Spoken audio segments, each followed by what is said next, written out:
नमस्ते मित्रों, राधे राधे, जय श्री कृष्णा। मधुरम हिंदी उदयपुर मेवाड़ में आप सभी मित्रों का स्वागत और अभिनंदन करता हूं। तेजस सीरीज की मित्रों आज 27वीं कक्षा है और हिंदी व्याकरण के कुछ मिश्रित प्रश्न आपके समक्ष है। और जितने भी हमारे साथी जुड़ पा रहे हैं उन सभी साथियों का स्वागत अभिनंदन।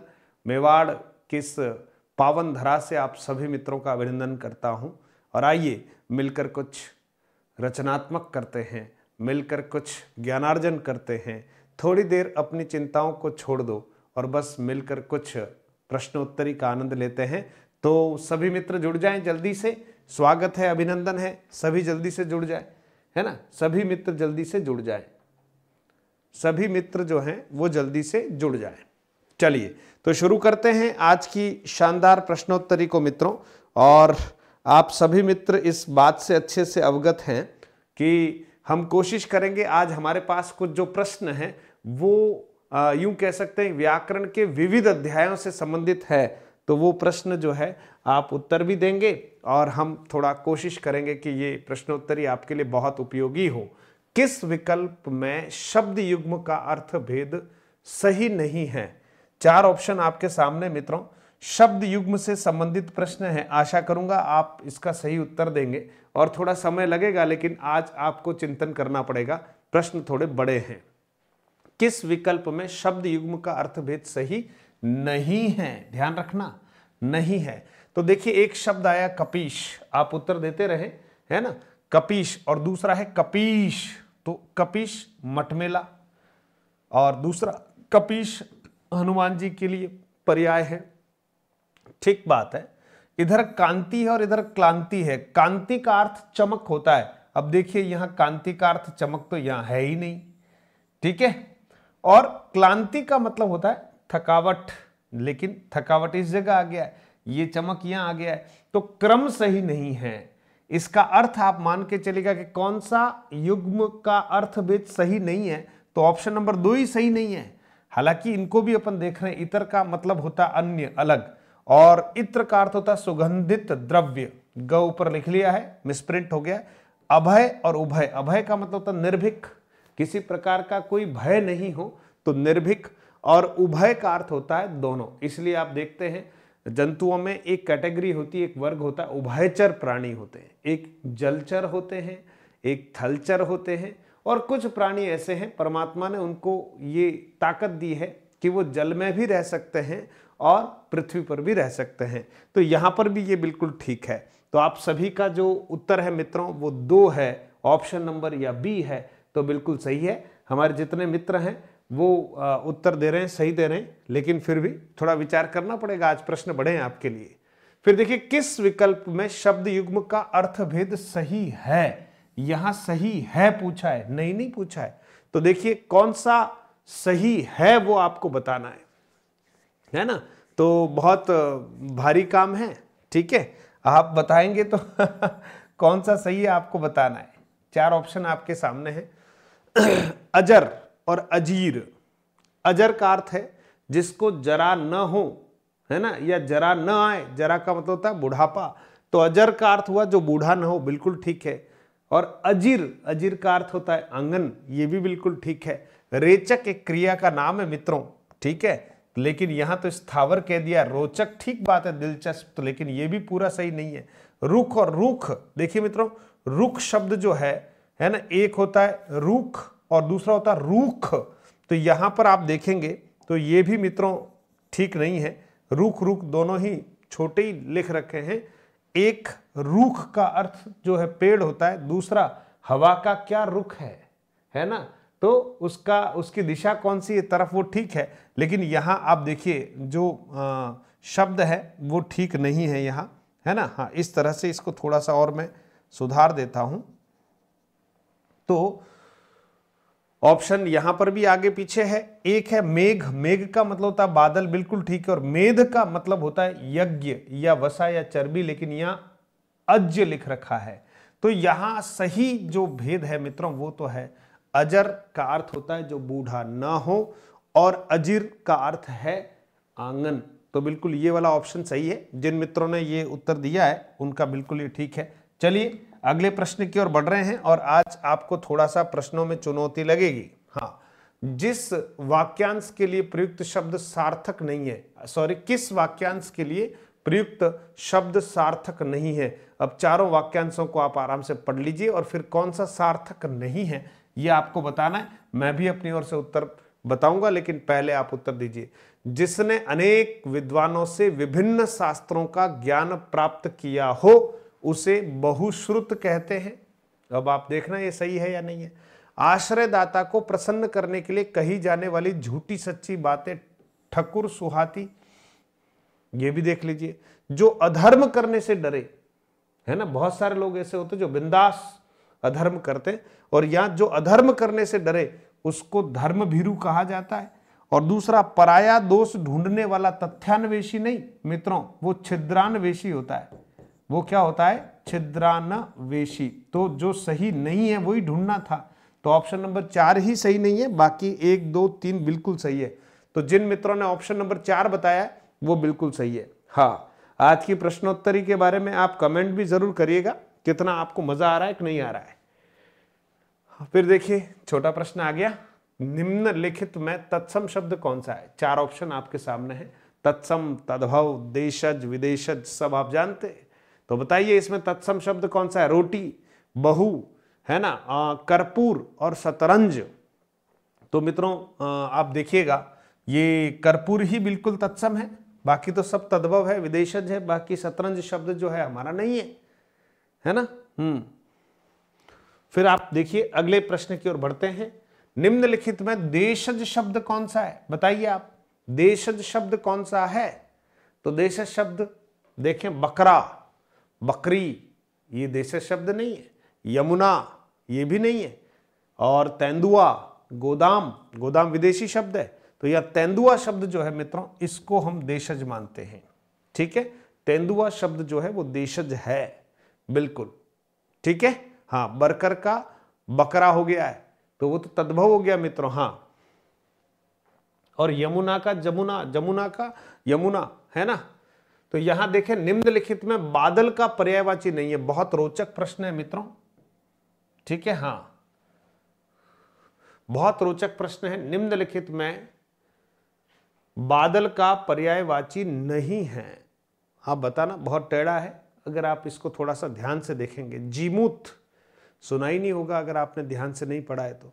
कादंबरी, बलाहक, अब्र, तो बादल का पर्यायवाची कौन सा नहीं है, है ना। हाँ मित्रों, देखता हूं मैं कितने मित्र जो हैं सही उत्तर दे पा रहे हैं।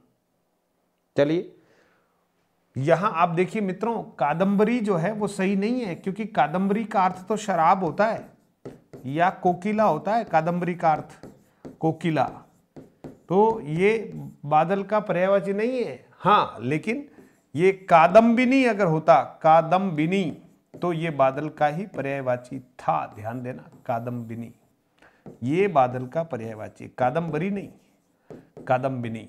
मेघमाला या बादलों की माला के लिए कादम्बिनी शब्द का प्रयोग किया जाता है। ठीक है दोस्तों, चलिए अगले प्रश्न की ओर बढ़ते हैं। निम्नलिखित में विलोम युग्म कौन सा है? निम्नलिखित में विलोम युग्म कौन सा है? अब आप विलोम शब्द वाला प्रश्न आ गया, और आजकल हमारे सामने प्रश्न इसी तरीके से आते हैं। तो देखिए, विरोध, ये विलोम युग्म कौन सा ये पूछ रहा है, विलोम शब्द पूछ रहा है, कौन सा ठीक है? विरोध, है ना, तो समर्थन होना चाहिए, लेकिन विरोध अवरोध है, ये सब एक ही प्रकार से, ये विलोम नहीं है। उन्नति का अवनति, ये बिल्कुल ठीक है। अनुदान, अवदान, शेष, अवशेष, ये सब तो लगभग पर्यायवाची जैसे हैं, उन्नति और अवनति। ईश्वर आपको खूब उन्नति दे, लेकिन ध्यान रखे अवनति कहीं न हो जाए, इसका आपको ध्यान रखना है। ठीक है दोस्तों, फिर अगले प्रश्न की ओर बढ़ रहे हैं। देखिए अगला प्रश्न ये रहा, बताएं, देखें आप, किस विकल्प में क्रिया द्विकर्मक रूप में प्रयुक्त हुई है? सकर्मक क्रिया पढ़ते समय आपको भेदों के बारे में अगर ध्यान हो तो यहां पर आप देखिए, सकर्मक क्रिया में एक कर्मक सकर्मक और द्विकर्मक सकर्मक क्रियाएं होती है। तो किसी क्रिया के अगर 2 कर्म आपको वाक्य में मिलते हैं, किसी क्रिया के 2 कर्म मिलते हैं, तो वो द्विकर्मक है। ठीक है, यानी क्या और कौन, ठीक है, क्या और कौन दोनों के उत्तर अगर एक ही वाक्य में मिल जाते हैं तो वहां द्विकर्मक क्रिया होगी। उत्तर बताएं। मदारी ने करतब दिखाकर दर्शक, करतब देखकर दर्शक खूब हंसे। ठीक है, मैं बाजार से सब्जी और फल खरीद कर लाया। ठीक है, वह सुबह पढ़ाई करता है और शाम को खेलता है। अध्यापक ने विद्यार्थियों को पाठ पढ़ाया। देखिए, मैं बाजार से क्या लाया, सब्जी और फल, तो वही क्या क्या द्विकर्मक क्रिया का अर्थ है जिसमें क्या और कौन दोनों ही के उत्तर आ जाएं। तो खूब हंसे, कौन, दर्शक। ठीक है, और क्या देखकर हंसे, देखो दो क्रियाएं हो गई, यहां पर भी ध्यान देना। हाँ, यहां पर मदारी के करतब देखकर, मदारी के करतब देखकर दर्शक खूब हंसे। ठीक है, और द्विकर्मक रूप में प्रयुक्त हुई वो बताना। मैं बाजार से क्या सब्जी और फल खरीद लाया, और वह सुबह पढ़ाई करता है। क्या करता है, पढ़ाई, और शाम को खेलता है। और फिर अध्यापक ने विद्यार्थियों को पाठ पढ़ाया। अब यहां पर ये द्विकर्मक है, देखना, पढ़ाया, क्योंकि यहां तो क्रिया दो दो हो गई। एक ही क्रिया के जब दो कर्म हो तो द्विकर्मक कहलाएगा, बाकी सब में दो दो क्रियाएं। अब यह देख, अध्यापक ने विद्यार्थियों को किसे, या विद्यार्थियों को किसे, विद्यार्थियों को, है ना, क्या, पाठ। तो ये द्विकर्मक सकर्मक का उदाहरण है, इसलिए ऑप्शन नंबर 4 ठीक है। आज आपको थोड़ा सा, है ना, दिमाग पर थोड़ा जोर लगाना पड़ रहा है ना। ठीक है, तो देखिए, कभी घी घना है, कभी मुट्ठी चना है। देखिए, किस विकल्प में सभी शब्द संप्रदान तत्पुरुष के उदाहरण हैं। 4 ऑप्शन आपके सामने हैं और संप्रदान तत्पुरुष के उदाहरण चाहिए। और संप्रदान तत्पुरुष उदाहरण के लिए आप देखेंगे के लिए का, विग्रह करते समय किसका प्रयोग करना है, के लिए का। मुंह बोला, मुंह से बोला। रसोई घर, रसोई के लिए घर, बात तो ठीक है, लेकिन दोनों ही होने चाहिए। सत्याग्रह, सत्य के लिए आग्रह विग्रह करेंगे। राह के लिए खर्च, राह खर्च। मित्रों, यहां दोनों हो गए। घोड़ा गाड़ी, घोड़े से खींची जाने वाली गाड़ी है। दान के लिए पेटी, वो तो ठीक है। पूजा के लिए घर, लेकिन यश को प्राप्त है।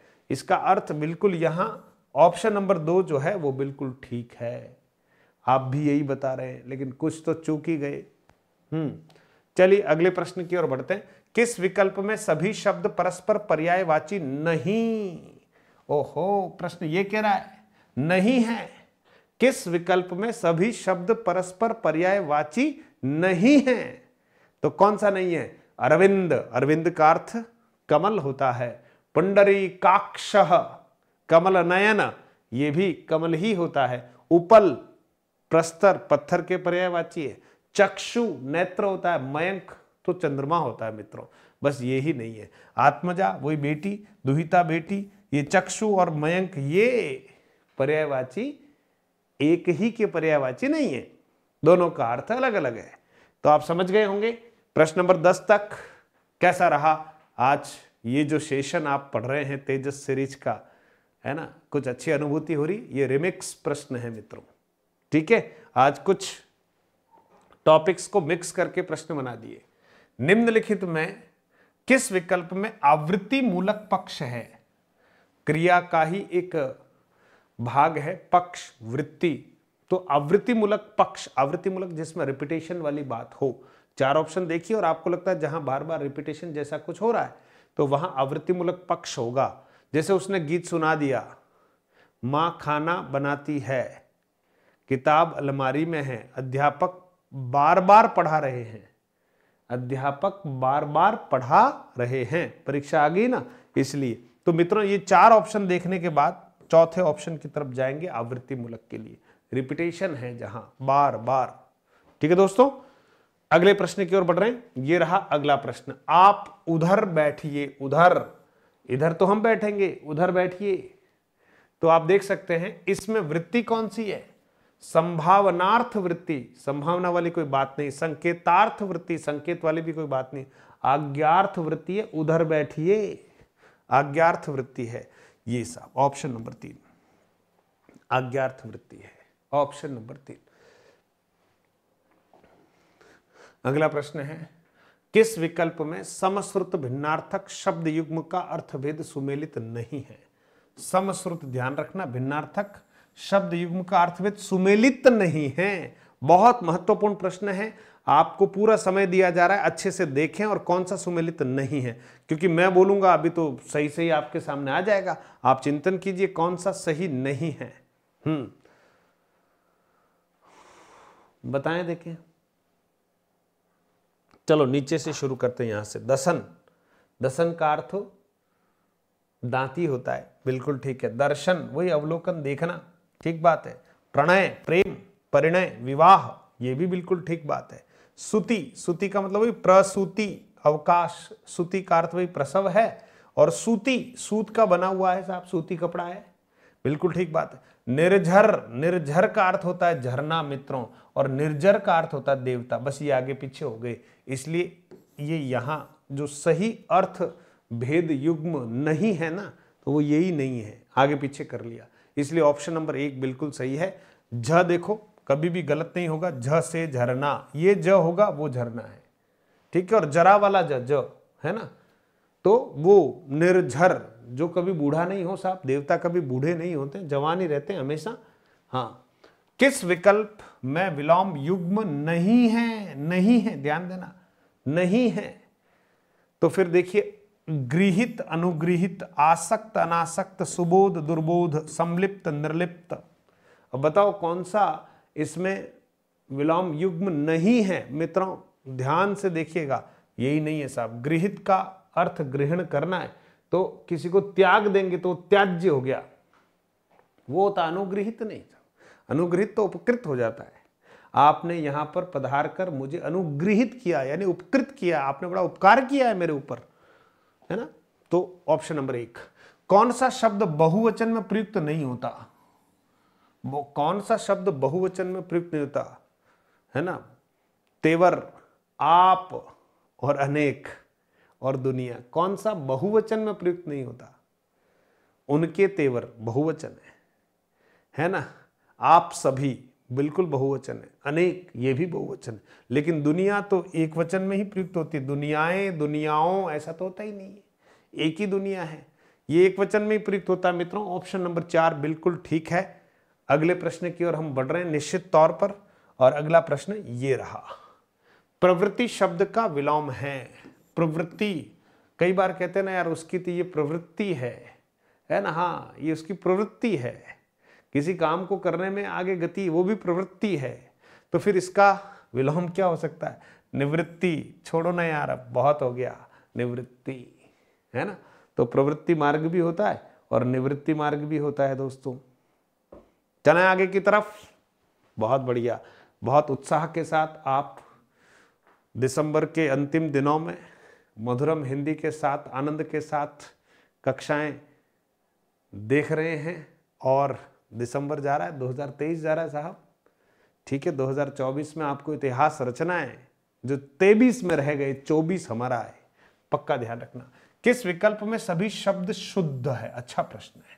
4 ऑप्शन देखिए, और शुद्ध किस में है ये देखना है। चरमोत्कर्ष, हतोत्साह, देखो विरहणी नहीं होता, सुवासिनी तो सही है, अतिशयोक्ति नहीं होता, मंत्रिमंडल ठीक है, ये पुरस्कार नहीं होता, बहुउद्देशीय ये ठीक है। तो इसका मतलब सही चरमोत्कर्ष सही है, हतोत्साह सही है, हतोत्साहित नहीं होता, यही ऑप्शन नंबर 1 सही है ना। और विरहिणी ये इसका शुद्ध रूप है, ध्यान देना। और अतिशयोक्ति में स पूरा आता, अतिशयोक्ति, अतिशयोक्ति ये। और पुरस्कार नहीं होता मित्रों, पुरस्कार, पुरस्कार, ठीक है दोस्तों। चलें आगे। हाँ, पुरस्कार नहीं होता है। किस विकल्प में सभी शब्द अशुद्ध शब्द हैं? अशुद्ध, सभी अशुद्ध है। अब बताओ साहब, सभी अशुद्ध कहाँ हैं? है ना, सभी शब्द अशुद्ध है। देखो, कश्मकश, काबिलियत, ये तो दोनों ही ठीक है, कश्मकश हो रहा है, काबिलियत। एहसान मंद अतिथि, ये भी ठीक है। 60, देखिए 60 गांठ ऐसा होना चाहिए, 60 गांठ आपाधापी, ये थोड़ा करेक्शन कर लिया। लेकिन जो गलत है वो क्या है? सूझबूझ मित्रों, सूझ ऐसा लिखते हैं, बूझ ऐसा। और अंधा धुध नहीं होता है, अंधाधुंध गोलियां चलने लगी, अंधाधुंध। ठीक है, तो यहां ये दोनों ही शब्द ठीक नहीं है, ये गलत है, यहां थोड़ा सा करेक्शन कर दिया है। ठीक है मित्रों, चलिए, 60 गांठ। ठीक है, ओके। चलिए अगले प्रश्न पर। बहुत बढ़िया। आप सभी जितने भी मित्र जुड़े हुए हैं, एक बार जरूर, आपको अगर ये अच्छी लग रही हो क्लास, तो निश्चित तौर पर आपको, है ना, अंगूठा दबाना है और जरा ऐसा करना है, ताकि ये मशीनी भाषाएं समझने वाला YouTube जो है, हृदय की बात तो समझेगा नहीं, तो समझा दो इसको। वाक्यांश के लिए सार्थक शब्द की दृष्टि से कौन सा विकल्प असंगत है मित्रों? असंगत है, असंगत है, गलत है। जो कम बोलता हो, मिष्टभाषी नहीं मित्रों, वो तो होता मितभाषी। जो कम बोलता है उसको कहते हैं मितभाषी। तो बस यही अलग हो गया, ऑप्शन नंबर 1 ही। बाकी देखो, जो इस श्लोक से अलग हो, अलौकिक, ये बिल्कुल ठीक बात है। किए हुए उपकार को न मानने वाला कृतज्ञ होता है, ये भी ठीक है। जिसका काम सिद्ध हो चुका उसको कृतार्थ कहते हैं, है ना, वो कृतार्थ हो गया साहब, आपसे मिलकर मैं तो कृतार्थ हो गया, गदगद हो गया, धन्य हो गया, ये कृतार्थ बराबर है। तो मिष्टभाषी नहीं, मीठा बोलने वाला नहीं, कम बोलने वाला है ना। मृदुभाषी बोलते हैं उसको भी। किस वाक्य में को परसर्ग, ये लोग कारक का आ गया, को परसर्ग विभक्ति चिन्ह कर्म कारक के लिए प्रयुक्त नहीं हुआ है? क्योंकि आप जानते हैं को संप्रदान के लिए भी प्रयुक्त होता है। ठीक है, तो ये कह रहे हैं कि ऐसा कौन सा वाक्य जिसमें को संप्रदान के लिए प्रयुक्त हुआ है? तो पुलिस ने अपराधी को पकड़ लिया, ये तो कर्म ही है। गुरुजी ने बालक को पाठ पढ़ाया, ये भी कर्म ही है। सरकार ने किसानों को अनुदान दिया, दान देने के अर्थ में अगर को का प्रयोग होता है मित्रों, तो वो संप्रदान का को कहलाता है, कर्म का नहीं। मोहन ने सोहन को, ये भी कर्म है। तो ऑप्शन नंबर 3 बिल्कुल सही है। जहां दान देने का भाव निकलता है वहां को संप्रदान का चिन्ह माना जाएगा, और जहां वस्तु दी जाती है और वापस लेने का भाव नहीं होता हो तो। ठीक है, जैसे व्यापारी ने राम को, है ना, पैसे उधार दिए, साहब दिए तो हैं लेकिन उधार दिए तो वापस लेंगे, तो जहां वापस लेने का भाव हो वहां तो कर्म ही है को, लेकिन जहां वापस नहीं लेने का भाव हो, दान देने के अर्थ में अगर को का प्रयोग होता है तो वहां संप्रदान होता है। ठीक है मित्रों, आगे बढ़ते हैं। चलिए, बहुत बढ़िया, आज आप बहुत अच्छा भी पढ़ रहे हैं और थोड़ा कठिन भी लग रहा है आपको। उसने पेचकश के द्वारा, ध्यान देना, पेचकश के द्वारा ढक्कन खोला, उक्त वाक्य में प्रयुक्त के द्वारा किस कारक का परसर्ग है? साहब के द्वारा, से द्वारा, है ना, तो वो तो वही है, से द्वारा, के द्वारा, करण ही होगा, है ना। ढक्कन खोलने का साधन क्या? पेचकश। तो साधन के अर्थ में करण ही होता है, इसलिए द्वारा आता या के द्वारा आता, है ना, या से द्वारा आता तब भी। ठीक है, फिर देखिए, किस वाक्य में कर्मवाच्य का प्रयोग? लो, वाच्य का प्रश्न आ गया, पक्ष का, इसलिए सब इंस्पेक्टर वालों ध्यान देना, जूनियर अकाउंटेंट वालों, फर्स्ट ग्रेड, सेकंड ग्रेड, है ना, हाँ, ये सब ध्यान देना, हाँ, ये बहुत महत्वपूर्ण है आपके लिए। किस वाक्य में कर्मवाच्य का प्रयोग नहीं हुआ? कर्मवाच्य, कर्मवाच्य का मतलब जहां कर्म को थोड़ा हाईलाइट किया जाता है ना, क्रिया कर्म का अनुसरण करते विद्यार्थियों द्वारा श्रमदान किया गया, साहब कर्मवाच्य है। खेतों की जुताई की जा चुकी है, अब किसने की ये पता नहीं है, जुताई की जा चुकी, ये भी कर्मवाच्य, ये भी कर्मवाच्य है। वह बहुत देर से पढ़ रहा है, वह बहुत देर से पढ़ रहा है। चोर पकड़ा गया, किसने पकड़ा पता नहीं, ये भी कर्मवाच्य, लेकिन ये वह बहुत देर से पढ़ रहा है, ये कर्तृवाच्य है। तो ऑप्शन नंबर 3 कर्तृवाच्य है, बाकी तीनों जो दिख रहे हैं आपको वो कर्मवाच्य है। ठीक है मित्रों, वाच्य भी बहुत छोटा और अच्छा टॉपिक है, निश्चित तौर पर प्रश्न आते हैं। निम्नलिखित शब्दों पर विचार कीजिए। एक है आयुध, अंतर्धान, वाहिनी और उल्लंघन। हाँ, उल्लंघन।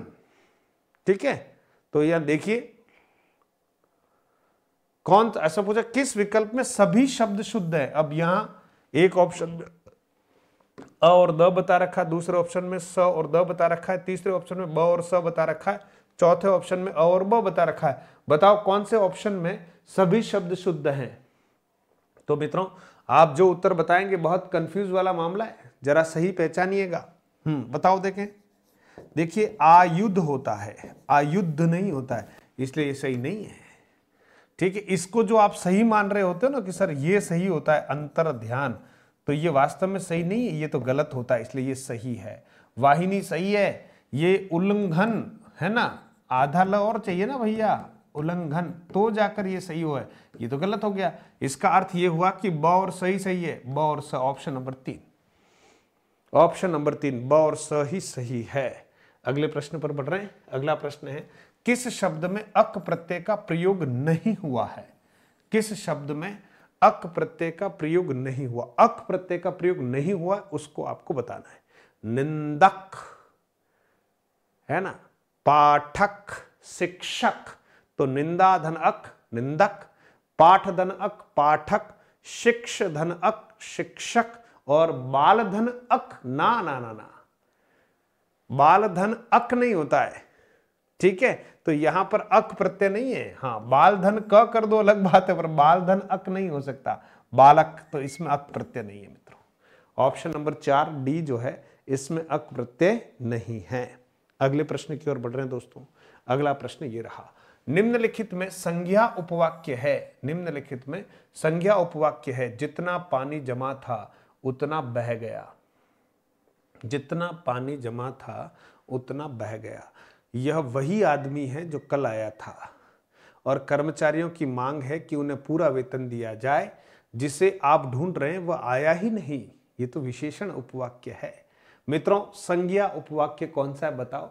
बहुत छोटा सा तरीका है जिससे संज्ञा उपवाक्य की पहचान बहुत आसानी से कर सकते हैं। ये आश्रित उपवाक्यों के भेद हैं। संज्ञा आश्रित उपवाक्य, विशेषण आश्रित उपवाक्य, क्रिया विशेषण आश्रित उपवाक्य, है ना, तो मिश्र वाक्य में उपवाक्य होते हैं। तो बताओ आप संज्ञा उपवाक्य कौन सा है? मित्रों, जहां छोटी की योजक के रूप में प्रयुक्त होती है वो संज्ञा आश्रित उपवाक्य, इससे ज्यादा दिमाग नहीं लगाना है। ऑप्शन नंबर 3 बिल्कुल सही है, ऑप्शन नंबर 3 बिल्कुल सही है। ठीक है दोस्तों, तो आज की प्रश्नोत्तरी आपको कैसी लगी? 25 प्रश्न जो व्याकरण के विविध अध्यायों से हमने मिक्स करके लिए हैं, आपको कैसा लगा?